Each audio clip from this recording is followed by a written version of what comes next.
नमस्कार मित्रांनो, आपण सगळे श्री स्वामी समर्थांना रोज प्रार्थना करतो, जप करतो, नामस्मरण करतो, पण मनात एकच प्रश्न नेहमी येतो, स्वामी माझं ऐकतात का? माझ्यावर कधी कृपा करतील का?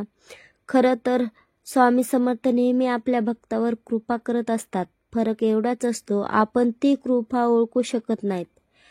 पहिला उपाय, कृपा वेळेनुसार होते. स्वामी समर्थांना सगळं ठाऊक असतं, कोणत्या क्षणी आपल्याला काय द्यायचं आणि काय थांबवायचं.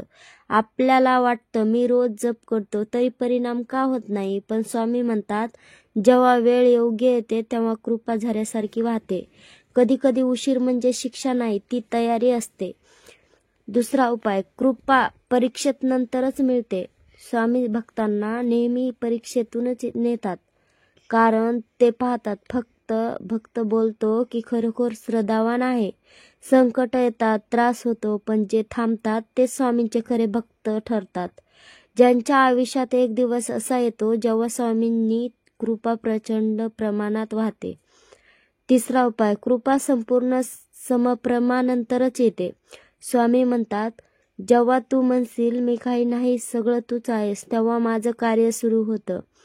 जेव्हा आपण मन, अहंकार आणि अपेक्षा सोडतो तेव्हा स्वामी स्वतः आपली वाट धरतात. चौथा उपाय, कृपा नेहमीच असते, फक्त जाणीव जाग्या करा. स्वामी आपल्या आयुष्यात रोज काही ना काही स्वरूपात असतात. कधी एखाद्या माणसांच्या रूपात मदत करतात, कधी अचानक संकटातून वाचवतात, कधी फक्त मन शांत करतात. तीच त्यांची कृपा. फक्त श्रद्धेने नजरेत बघा आणि ती नक्की दिसतील. पाचवा उपाय, श्रद्धा आणि संयम हाच मार्ग. स्वामी समर्थांना शब्द नकोत, श्रद्धा आणि संयम हवे असतात. ते म्हणतात तू तुझं कर्म कर, बाकीचं माझ्यावर सोपव. जो भक्त हे मनापासून पाळतो त्याच्या जीवनात चमत्कार होतात, पण ते चमत्कार नियमाने, हळूहळू आणि निश्चितपणे घडतात.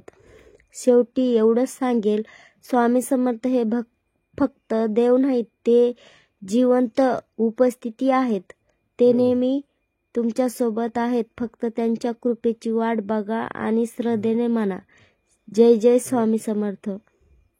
हा व्हिडिओ तुम्हाला आवडला असेल तर तुम्ही भक्तिरस या यूट्यूब चॅनलला सबस्क्राईब करा आणि कमेंटमध्ये श्री स्वामी समर्थ लिहायला विसरू नका. धन्यवाद.